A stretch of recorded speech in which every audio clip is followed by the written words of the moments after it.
Bismillahirrahmanirrahim. Assalamualaikum warahmatullahi wabarakatuh. First of all, I would like to express my sincere gratitude to LPPM Unisba for inviting and giving me the opportunity to speak in this conference, Bandung Annual International Conference 2020. The Honorable Ladies and Gentlemen, all participants, thank you very much for your joining in this conference. Before I present my paper, please allow me to introduce myself. My name is Ati Rahati Daria. I am a lecturer at Economic Study Program Universitas Islam Bandung. In this opportunity, I'm going to talk about sustainable economic growth in Islamic perspective. This presentation consists of three sections. Firstly, about sustainable economic growth in conventional perspective. Secondly, how the practice of sustainable economic growth. And thirdly, I will try to propose new concept of sustainable economic growth in Islamic perspective. We will start with the first section.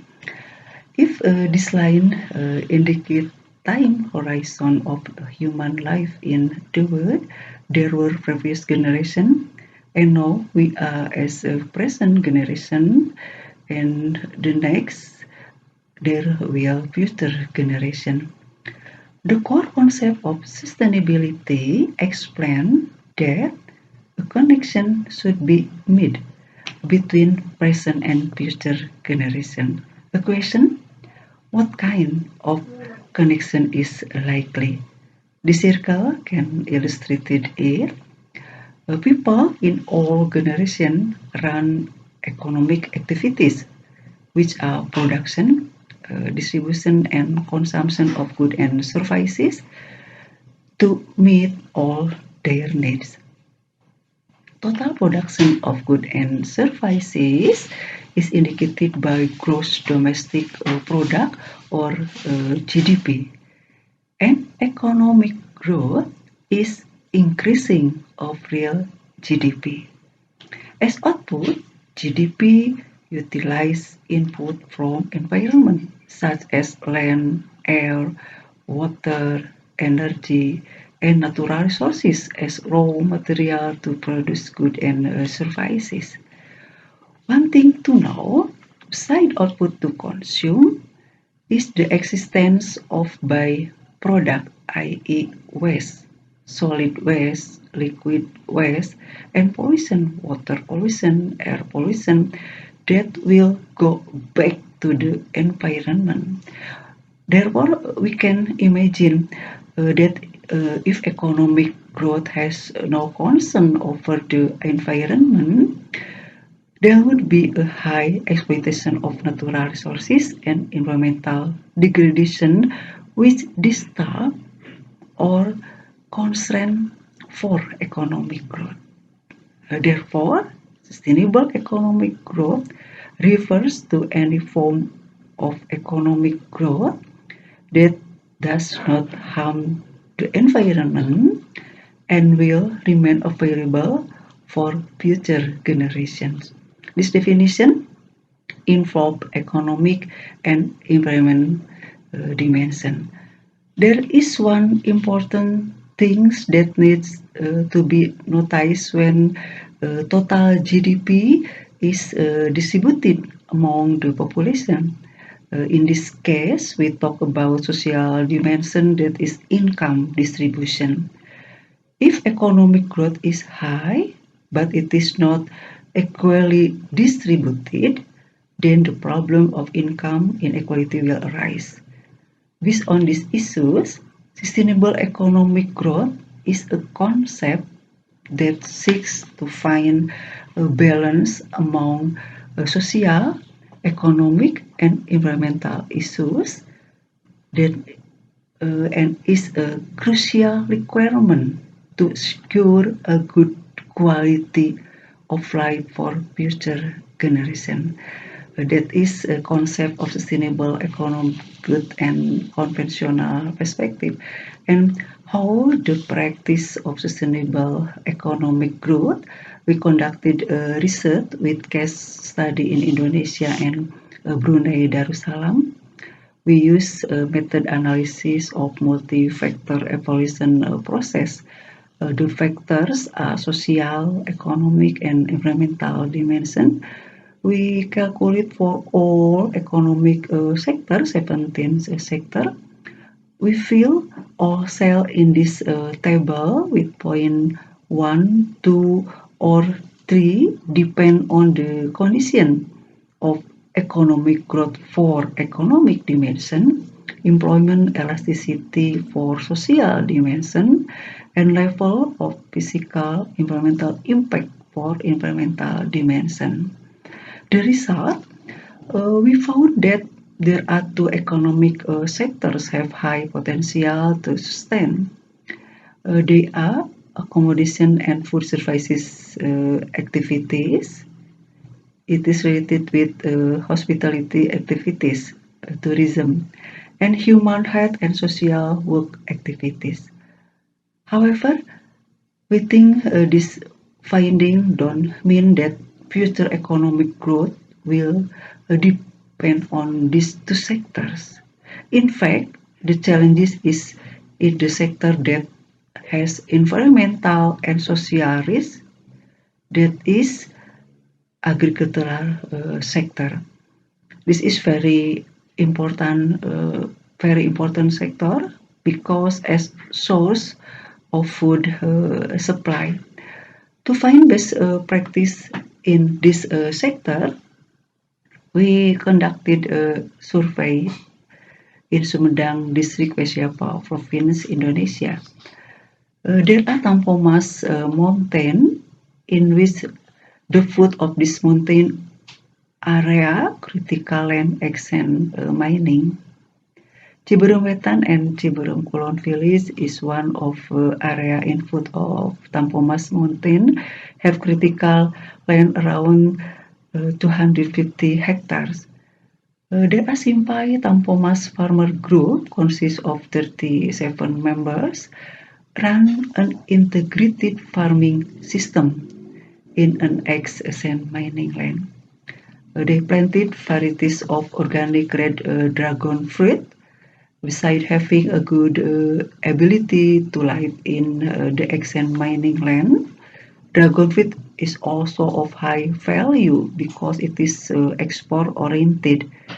The availability of organic fertilizer is guaranteed by the presence of goat and indigo pera as an intercropping plant for organic red dragon fruit that can be used as goat feed. The goat is etawa that produce high quality milk every day, which can also become a source of daily income. It is a good practice from Indonesia, and we also conducted a survey in Malaysia.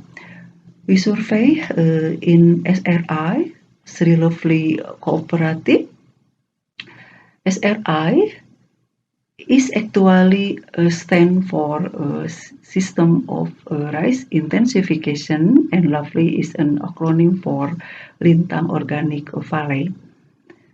However, SRI also contains a philosophy of extraordinary value, which stands for sabar or patience, ridho or satisfaction or contentment with God, and istiqomah, steadfastness, patience, and satisfaction refer to being servant of Allah Subhanahu wa Ta'ala, while istiqomah is to be long lasting.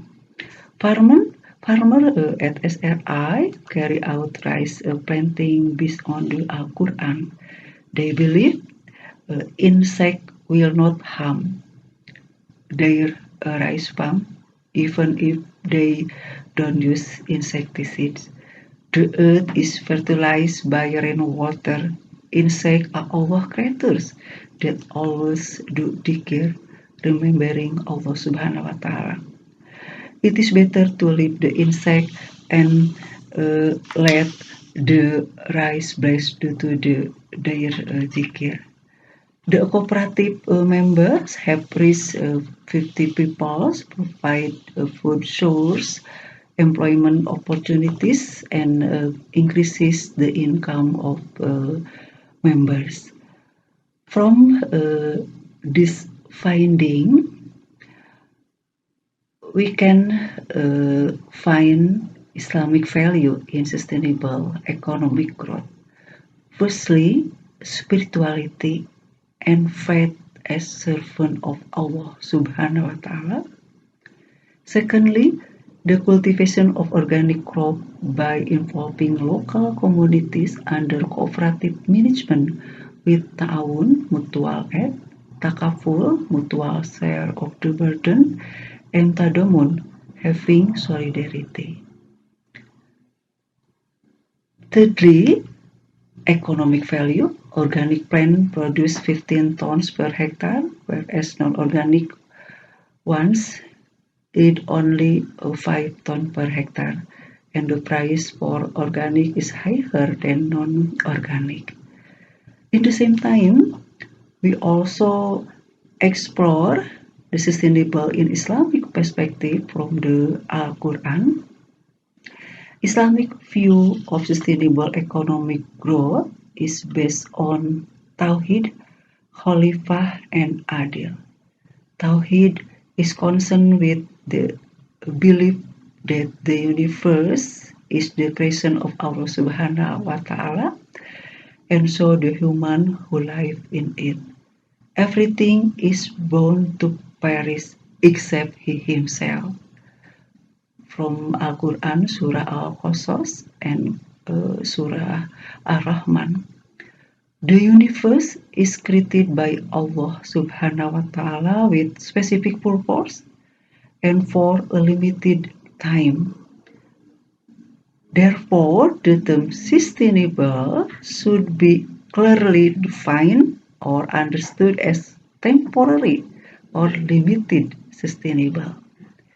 Khalifah is a great task by Allah, given by Allah Subhanahu wa Ta'ala to human to maintain and care for the earth or nature, and forbid to do the opposite, which is to destruct or bloodshed. And Adil is justice that must be achieved in utilizing natural resources for human benefit.